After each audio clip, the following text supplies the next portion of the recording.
पिताश्री ने यज्ञ के लिए श्रीफल मंगवाए हैं। रिक्त हाथ लौट नहीं सकते। ऊपर चढ़ो, अन्यथा दंड मिलेगा।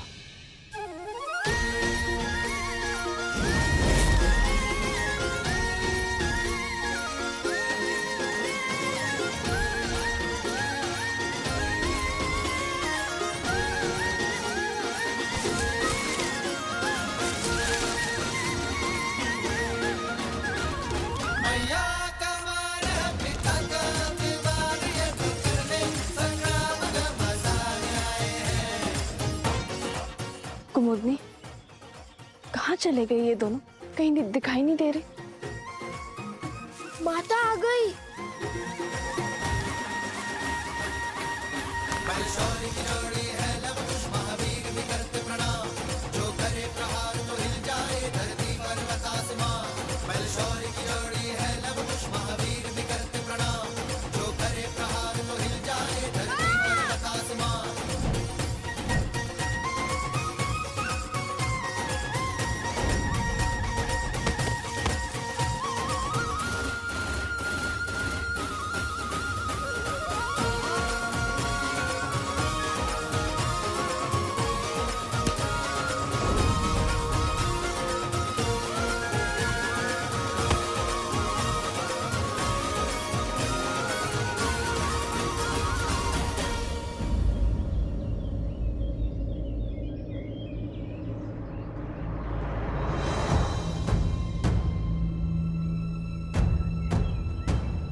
फिर से उद्दंडता कर रहे हो ना तुम लोग?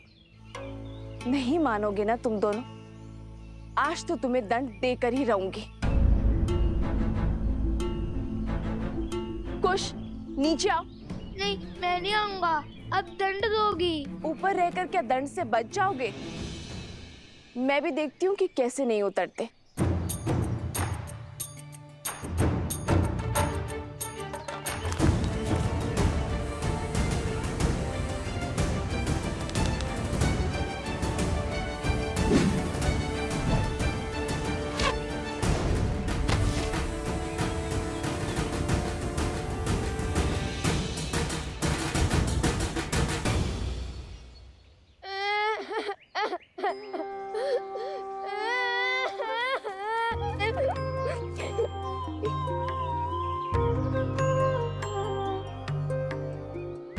मैंने बहुत बोला ना भैया को कि मुझे ऊपर मत भेजो, माता क्रोधित होंगी। फिर उन्होंने मेरी एक ना सुनी। बड़े भैया का आग्रह था, वरना मैं और इतना बड़ा दुस्साहस। रोना बाद में, पहले दंड लो। जब डांटने का उद्देश्य पूरा हो गया, मैंने रो भी लिया। फिर क्यों डांटना? जो नहीं रो रहे हैं उन्हें डांटिए ना। बहुत बचाल हो गए हो तुम दोनों। आज संध्या का भोजन तुम दोनों को नहीं मिलेगा। जाओ, यज्ञ में भूखे बैठे रहो।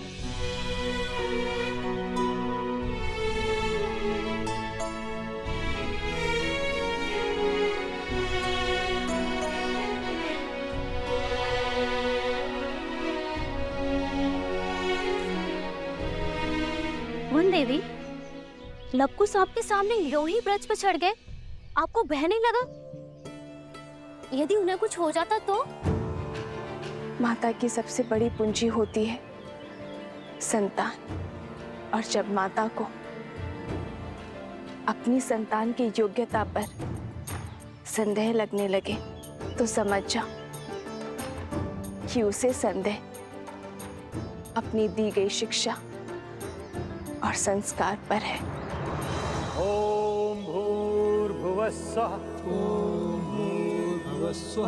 तत्सवितुर्वरेण्यं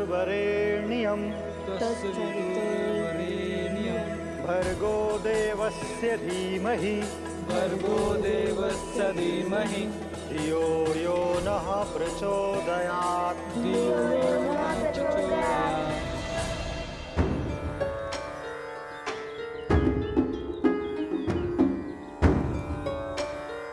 लव, कुश, तड़ासन में खड़े होकर वेद पाठ करो। यही दंड है तुम्हारा। जी गुरुदेव।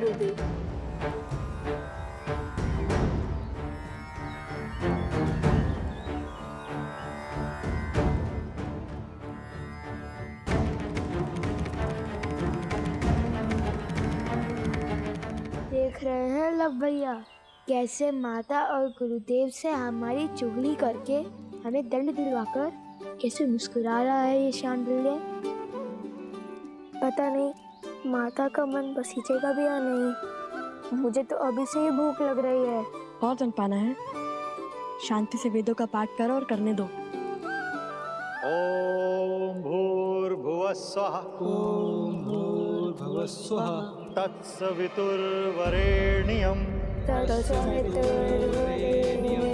भर्गो देवस्य धीमहि भर्गो देवस्य धीमहि धियो यो नः प्रचोदयात् धियो यो न प्रचोदयात्।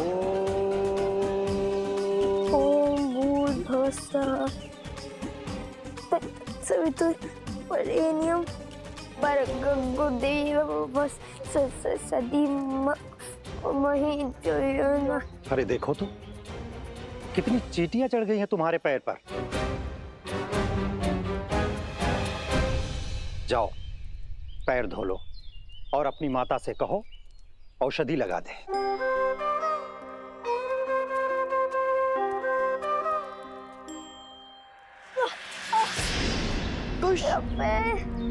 भैया सहायता करो। जाओ सहायता करो। जी गुरुदेव। कुश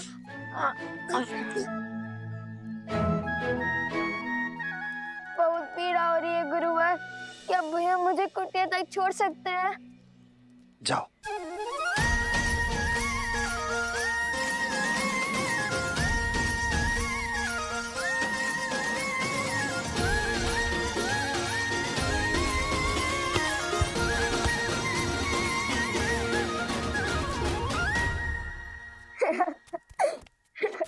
क्या आवश्यकता थी इस स्वांग की? आवश्यकता थी भैया। हमने देखा नहीं शांडिल्य का मुख कैसे उल्लू की भांति उतर गया था।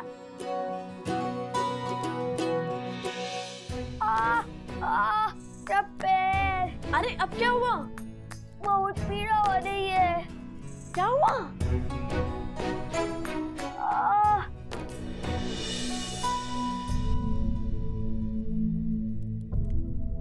क्या हुआ कुश? कैसे हुआ ये सब? तारासन में खड़े खड़े वेदों का पाठ कर रहे थे, तभी चींटियों ने काट लिया इसे। कितनी पीड़ा हो रही होगी ना। मैं औषधि बनाती हूँ जिससे तुम्हारा कष्ट छूमंतर हो जाएगा।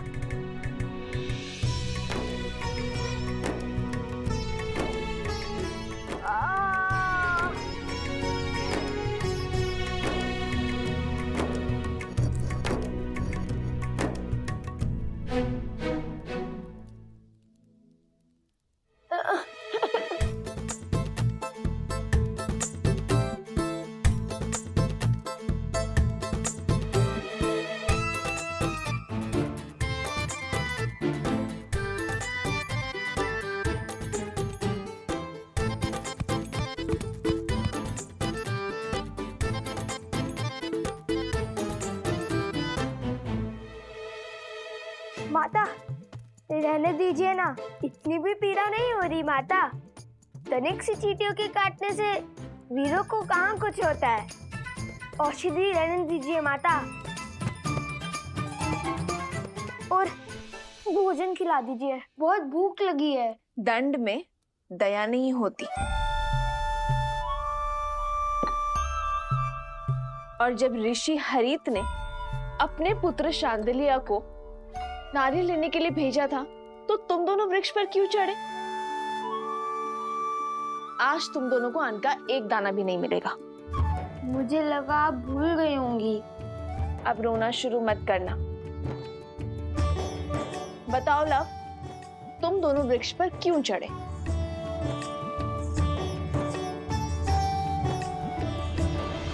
हम ये जो पूंछ लगाकर घूमते रहते हैं ना, उसके कारण आश्रम के सभी बालक हमारा उपहास उड़ाते हैं, वानर वानर कहते हैं। तो तुम दोनों पूंछ लगाते ही क्यों हो? क्योंकि हम श्री राम के सबसे बड़े भक्त हैं।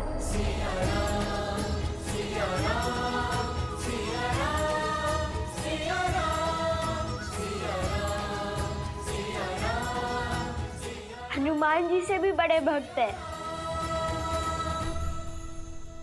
इसलिए पूंछ तो लगानी ही पड़ती है ना। तो इसका शांडिल्य से लड़ाई का क्या संबंध है? और तुमने उसके कार्य में बाधा क्यों डाली? माता, भ्राता शांडिल्य बड़े ध्रुत हैं, सदा हमें छेड़ते रहते हैं। उन्होंने हमें चुनौती दी थी कि यदि हम श्री राम के सबसे बड़े भक्त हैं तो उन्हें उड़कर दिखाएं। और पता है सोमकरण ने क्या कहा? हनुमान जी के पिता तो स्वयं पवन देव हैं। तुम्हारे पिता कौन है बताओ?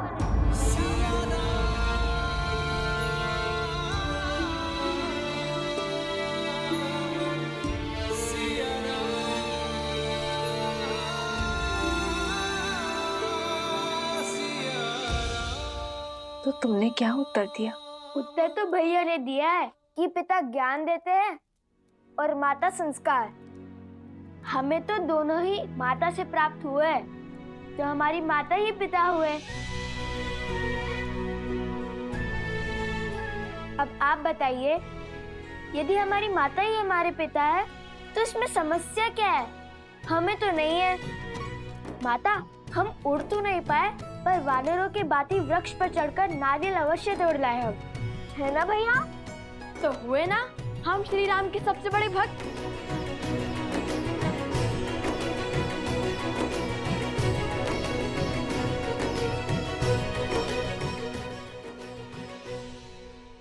नहीं, तुमने केवल वीर हनुमान की नकल की है। चलो बैठो।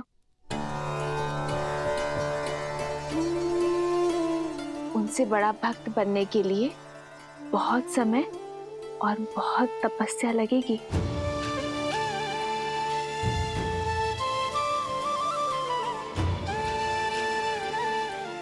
चलो भोजन करते हैं।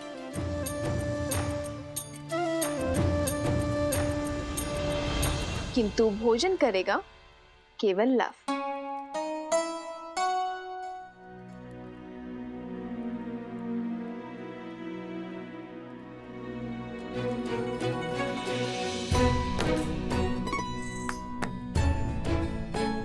किंतु तुम्हारे दंड का क्या? तुम भोजन नहीं खा सकते। मैंने तो सिर्फ मुंह ही खोला था, किंतु ग्रास तो माता ने खिलाया है। दंड में मुंह खोलना अपराध थोड़ी ना है ना? है ना? है ना? है ना? मैंने क्षमा किया तुम दोनों को।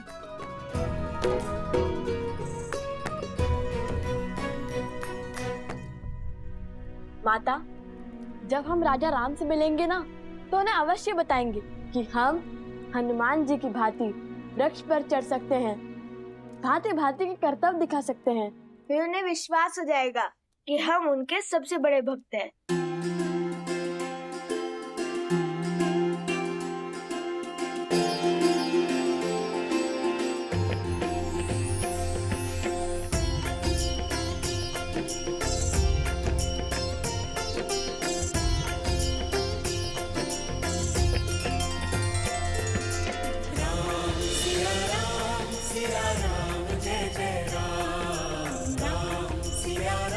बस आस है तो उस दिन की जब ये आपसे मिलेंगे अपने पिता और आराध्या से।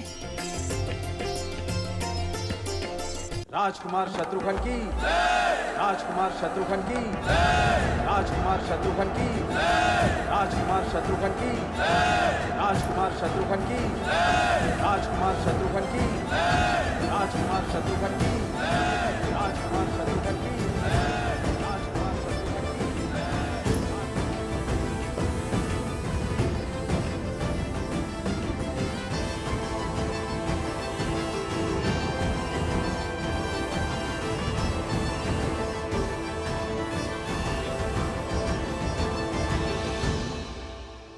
राजकुमार शत्रुघ्न नहीं, मधुपुरी का राजा शत्रुघ्न कहो।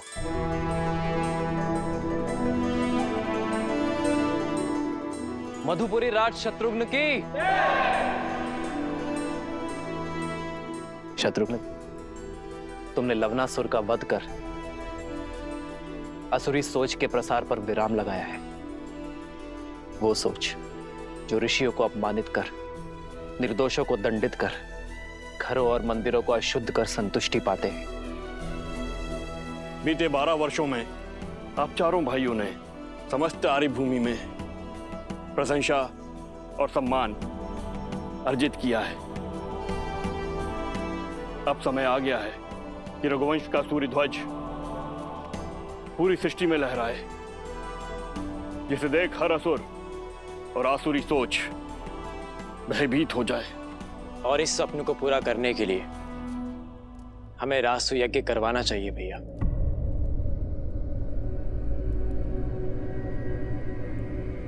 नहीं भरत,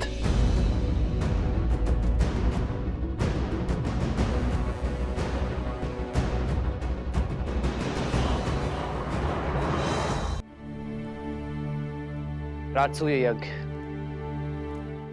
अर्थात हर राज्य का राजा बन जाना, हर राज्य का राजा हमारे आगे नतमस्तक हो, बल से हमारी सत्ता स्वीकार करे, किंतु ये मुझे स्वीकार नहीं है भरत।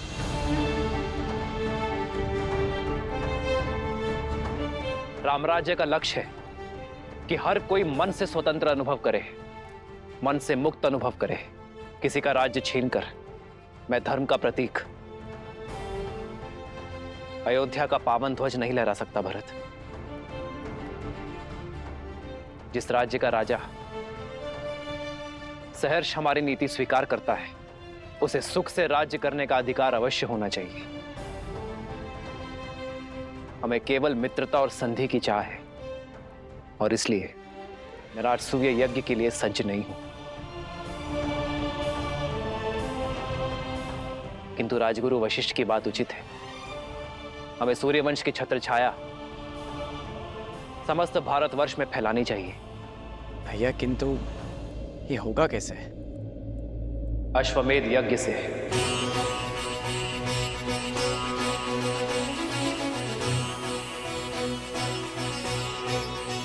महाराज के कहने का तात्पर्य कि जो भी राज्य हमारे यज्ञ के अश्व का श्रद्धा पूर्वक स्वागत करेगा,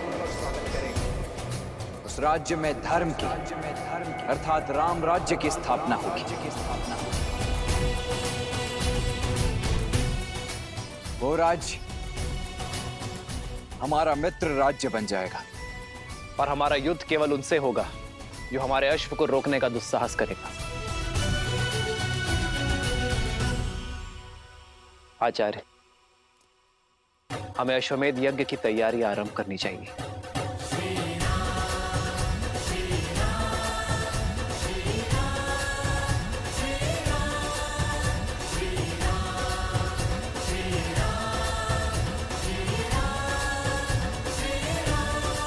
महाराज के कहने का तात्पर्य कि जो भी राज्य हमारे यज्ञ के अश्व का श्रद्धा पूर्वक स्वागत करेगा, उस राज्य में धर्म की अर्थात राम राज्य की स्थापना होगी। और हमारा युद्ध केवल उनसे होगा जो हमारे अश्व को रोकने का दुस्साहस करेगा। आचार्य, हमें अश्वमेध यज्ञ की तैयारी आरंभ करनी चाहिए।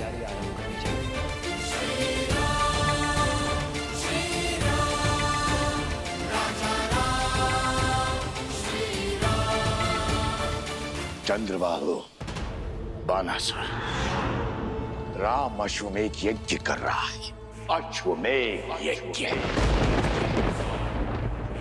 अपने राम राज्य का प्रचार कर रहा है, किंतु मैं ऐसा नहीं होने दूंगा। इसलिए चंद्रबाहु, मेरे पुत्र, ऐसी युक्ति लगाओ कि राम का ध्यान भटक जाए, वो ये यज्ञ संपन्न न कर सके, और तब तक मैं बानासुर के साथ सीता को अयोध्या लाने का षड्यंत्र रचता हूं। स्मरण रहे हारे हुए सन्यासी के लिए समाज में न तो क्षमा है और न ही स्थान। सन्यास लेकर सिया राम ने मुझे हराया था। अब मैं सन्यास की वही ढाल उनसे छीन कर उन्हें मार दूंगा। उनकी गरिमा, उनका सम्मान जला दूंगा।